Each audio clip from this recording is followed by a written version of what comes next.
Welcome to our mini-series finale of the LDA podcast. We've enjoyed bringing you information about our main missions of support, education, and advocacy. For our last episode on Learning Disabilities Awareness Month, we're celebrating the strengths of individuals with learning disabilities. This week, we talked to different individuals about the strengths they've found within their experiences with learning disabilities. Hello, everybody. My name is Carolyn Phillips, and I am a very proud individual with learning disabilities. I think it's definitely been the secret to my success in many ways. Carolyn is an assistive technology expert and serves as the Director for Tools for Life, Georgia's assistive technology program. And she's the Director of Services and Education at the Center for Inclusive Design and Innovation at Georgia Tech. She talks to us about the benefits of thinking differently. Have had several jobs, all focused really on helping people. The nexus, if you will, the synergy and the ways that all the dots of my career have been connected. You know, the theme is helping people, and usually through technology. And so I struggled very, very much as a student, both going through high school and then into college and getting my degrees. And I just would be lost if it wasn't for assistive technology and technology in general. And so as I've moved through my career, then I have wanted to dedicate my life to helping people be able to implement those technology solutions and know about them. So that I feel like I have a dream job because of that. That's fantastic. So when were you first aware that you had learning disabilities? So I've always been one of those folks that marches to my own beat, if you will. Early on in elementary school and middle school and high school, I would test into gifted classes. As I got into high school, I would struggle more, with that. And then when I actually got to college, that's when I officially got diagnosed, went through the whole process to determine that, yes, not only do I have learning disabilities, but here's how, those affect me and exactly what they are. I take that as incredibly important information. The University of Georgia Learning Disabilities Clinic and the center there, the Disability Center, is outstanding. And they did a great job helping me understand that here's how my learning disabilities affect me. Do you happen to remember around that time what you were sort of thinking when you realized that you had learning disabilities? Was it more of an aha moment, or were there some maybe concerns? Oh, yes. So, when I was officially diagnosed as having learning disabilities, it was a huge mix of emotions. I was relieved on one hand because I was like, whew, that wasn't all in my mind, that I do indeed have issues when it comes to, auditory processing, and that I do have issues when it comes to reading and writing. And yes, that's not all in my head. So it gave me hope, which is great, but I did go through a grieving process too, because I think, like a lot of people with learning disabilities, that I could educate my way out of it, or that I could grow out of having learning disabilities. And clearly it's just who we are. It's how my brain works. And I see it very much as the gift of learning disabilities now. I absolutely embrace that difference. And as I started out this whole conversation, I am very proud and very open about it. My dad used to say to me that our rights are undeniably linked to our willingness to be authentic and open about who we truly are.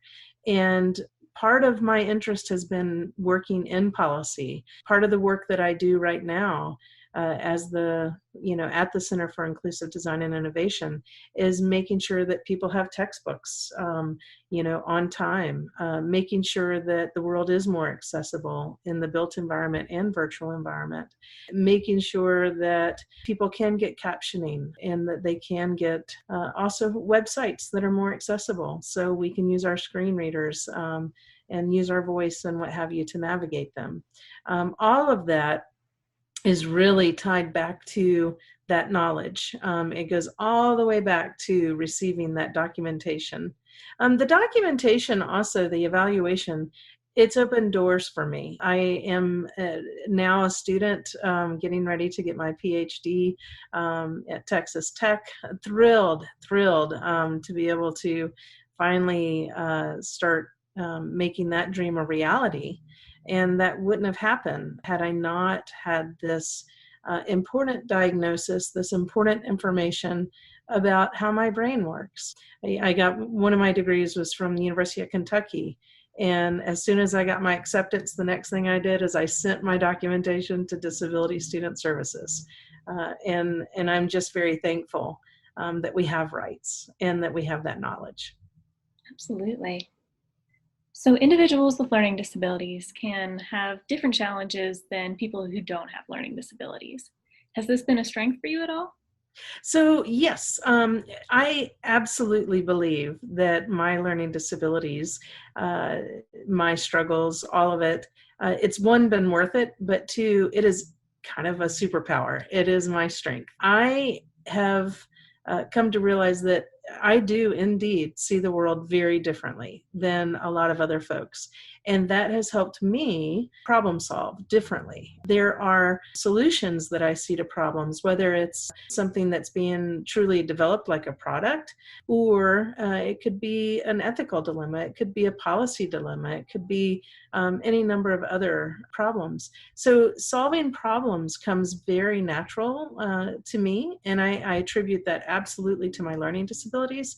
And also, my dad would say I'm painfully patient, and my mom would say, the same thing. And there's a stick-to-itness, a grit, a resilience that comes with those of us who have had to navigate the world that was designed not for people with learning disabilities, but that we've had to navigate differently.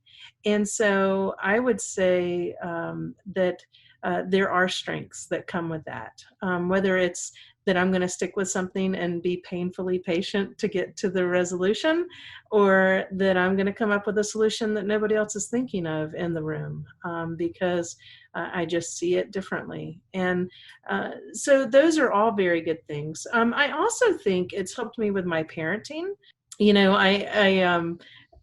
One of my cousins says, yes, it's great to be straight A student. There are times that, and that was part of my frustration, is knowing that I could be a straight A student, but oh my gosh, I could never quite make it. I did, thankfully, with my graduate studies, I was able to be straight A student. But aside from that, it's been a challenge. So it was, A, B student and see you later, and so sometimes it's taking that win of a B or a C and moving on with your life. And I think, as a parent, being able to be understanding, know that we really need to be well-rounded. I try to be as balanced as I can in my life, whether it's taking those walks, playing sports with my children, playing games, and really, being a part of the community. And all of that, I think, goes back to having learning disabilities and seeing that victory comes in different ways, and building, success breeds success. And so how can we build upon those successes? I will also say that I am somebody who does not believe in giving up. And so, knowing that about myself and having this, and it's I would say it's not necessarily optimism, it's more just persistence and sticking with things. So all of that, as I see it, it's all goes back to our strengths and whether or not you can hone those and really lean into it and embrace your difference. Yep, we're different. We do think differently. We navigate differently, and that's not a bad thing. Next, we talked to Beth McGaw, a past president of LDA and a current member of LDA's board of directors, to talk about some of the strengths she saw through her son's learning disabilities. Hi, I'm Beth McGaw, and I am on the board of directors for LDA and a past president. Been involved in LDA for about 14 years. It's been a lifesaver for me as I've navigated the system with my youngest son. All right. So one of my first questions is, what was your introduction to learning disabilities? Well, I have three boys, but my youngest son was born with some challenges. And when he got into the public schools is when he was diagnosed with learning disabilities. So I'd say from pre-K on, we've had to help him with accommodations and getting the help that he needed to succeed in the classroom. So do you remember when your son got the diagnosis, what was sort of going through your head at the time? Well, we didn't really know what that meant for him going forward. He had other issues that led up to that. So we had physical therapy, we had occupational therapy, we've had speech therapy. So the learning disabilities kind of went with that, which was more auditory processing, language processing. So it was kind of just another step for us, but still, I think as his parents, and my husband and I weren't really sure what that was going to mean for him in the future. But what we did know was that we were going to do all that we could for him at that point. He has had his challenges for sure. But one thing about my son is that he has always been very resilient. He's had moments of, having a tough time in school, being bullied, and, all of those negative things. But I think it's made him stronger. Would I like him to not have to have had struggled? Sure. But because he has, I think it's made him the young man that he is today. And I'm very proud of where he is. He's now a senior in college. So back when, going back to your other question, did I ever see us in that space? No, I wasn't really sure. But I think having to have those struggles has made him much more resilient, and he's very motivated to be like his brothers and his friends. And so we're very proud of where he is today. As a parent of a child who has grown, we've grown with him through his learning disabilities. And like I said, we've definitely had our challenges, and I've likened it to a roller coaster. We get to a peak and then we slide a little bit, and then we go back up when we slide a little bit. And as they get older, the peaks and valleys tend to even out a little bit more, but there is hope. Recognize their learning disabilities, recognize what they are, don't hide them from them, and also help them self-advocate for themselves. So at first, parents are the child's first advocate, right? And then as years go on, hopefully you are teaching your child to be their own advocate.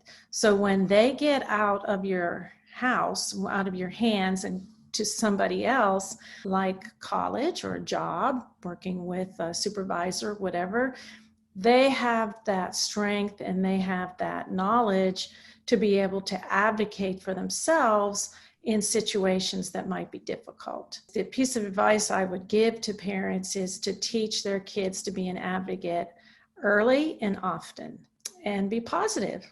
Lastly, we sat down with Collin Diedrich, a scientist and president of LDA of Pennsylvania, to talk about his experience with learning disabilities. I'm a scientist, and that's like my day job, so I'm fortunate enough to do that. I'm actually an infectious disease immunologist. I study the interaction between HIV and tuberculosis. I essentially want to know why people that are infected with HIV are more susceptible to TB. And TB is the leading killer of people that are infected with HIV. So it's a big deal and a big issue worldwide. With that said, I am also a learning disability advocate. I have multiple learning disabilities. And through my advocacy over the years, I've been trying to do more for other people because I've been so fortunate enough to be a scientist with these LDs. And so then a few years ago, I got introduced to some people from LDA and became more involved in the organization. And then I was like, hey, I can start Learning Disability Association of Pennsylvania. And here we are, I don't know, like a year and a half later, 2 years later, and I am president of LDA of PA, and it is an incredibly rewarding, an amazing experience. Would you be able to dive into your experience with LD? Yeah, so I have multiple learning disabilities. I was diagnosed in third or fourth grade with an unspecified learning disorder and an unspecified reading disorder. So this was in the DSM-4. DSM-4, the diagnostic standard for people who aren't familiar. And essentially, I read between a sixth and ninth grade level. My reading comprehension is in the bottom about 14 or 15th percentile. And my processing speed is also in the bottom 14th or 15th percentile. So essentially, I have a hard time understanding language, whether it's written down or even when people are talking to me.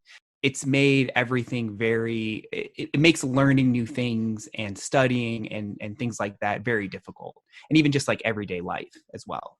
I was diagnosed for the first time in third or fourth grade, and then you have to keep getting re-diagnosed to continue getting accommodations. So when I was originally diagnosed, I understood my parents, I understood what was happening just in a context that like a third or fourth grader could understand. I knew that learning was harder for me. And I also knew that reading was always more difficult for me than I have a twin sister and an older brother. And so I knew something was wrong. And my parents were able to like identify that relatively early. So I was fortunate. And because of my slower reading, I also saw tutors.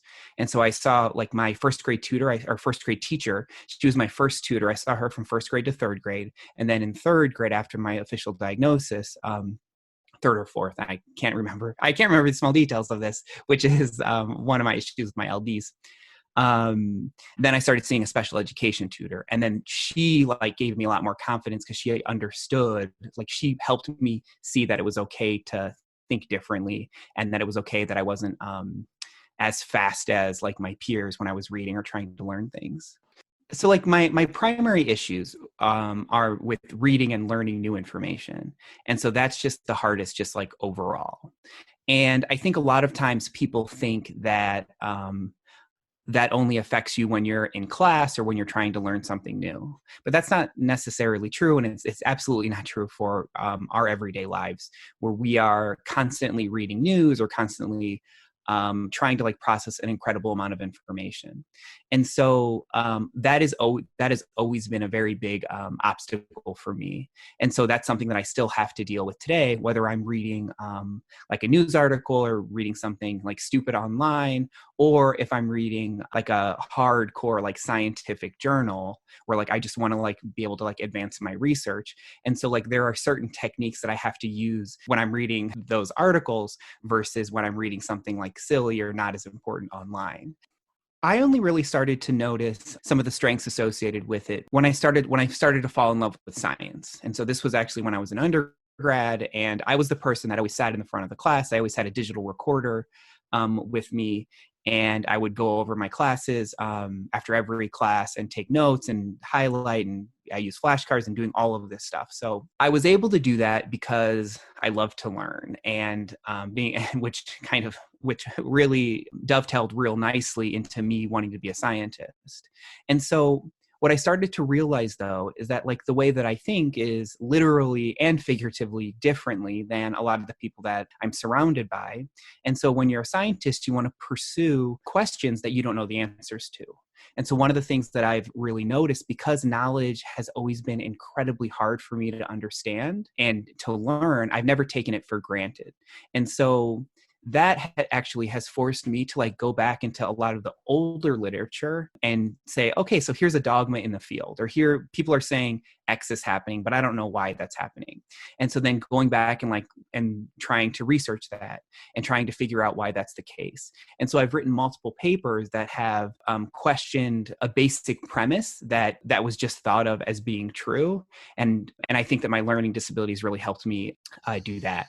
And so like not taking knowledge for granted has really, really been helpful. And thinking differently literally just allows me to like approach questions in a different way as well. So I think those two things have been really, really critical for me. And then the last thing though, I think is, what's really important, is that it's taught me how to empathize more with people. So like I have like an incredible amount of privilege, and I was so incredibly fortunate to be diagnosed early, and I had like all the support that you could ever possibly need. And so as I went through grad school and got my PhD, and I started to realize, I was like, wait, it's not fair that an upper middle class person like myself is getting all of this extra help. Everyone should be able to get the help that I got. And so that was really a huge driving force of me. That's been a huge driving force of me, like wanting to restart the chapter of LDA of PA, and really with a lot of my advocacy. So it shouldn't just focus on, if we have great tutors, that's awesome. But if you can't afford them, then that's a problem. And so like my learning disabilities really like helped shape my personal views of the world. And then even beyond that, with just how like a lot of different people experience the world. And that's really helped shape, I think, who I am as a person. So I think those three things really have been incredibly beneficial to me. Absolutely. Well, and this question kind of builds off of what you were just talking about, is that you've done a lot of advocacy work, you've done a lot of programs that help individuals with learning disabilities. And through those, have you been able to find any other strengths of other people that have learning disabilities? I think that like creativity is probably one of the biggest things that I've noticed with students and adults that have LDs or have ADHD. And that's the thing that I think I'm the most impressed with. And the other, like, I think that does tie into like the thinking differently thing.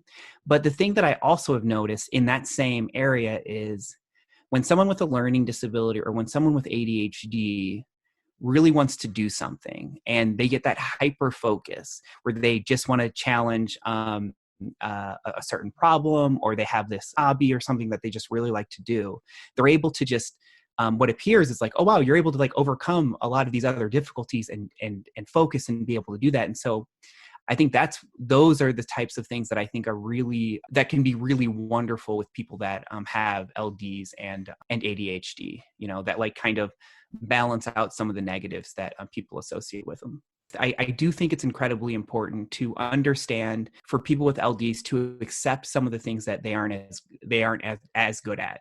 And so with me, I will never be a good reader. I don't read books. I listen to audiobooks and podcasts, and I never will be good at reading. However, once I was able to finally accept that, then I was able to say, okay, so I'm not so great at reading, so I need to use these other I need to use some of these other techniques or something to like overcome some of those negative parts of my LD. And so my tutor was actually, or my special education tutor early on actually taught me a lot of those. So I learned them really early on.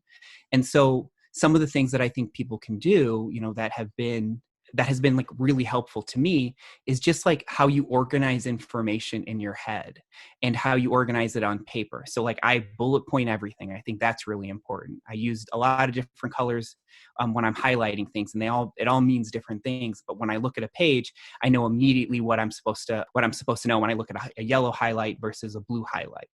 And so there are certain things like that I've been able to use over the years that have been incredibly helpful. And so I think that like learning whatever techniques that are good for you, and you may need to like go through a handful of different ones to figure that out, but I do think it's really, they can be incredibly helpful.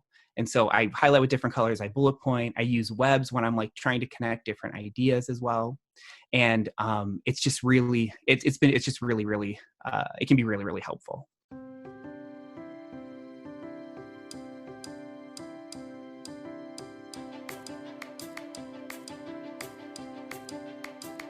Thank you for listening to the LDA podcast. We're so glad you could join us for this special mini-series for LD Month.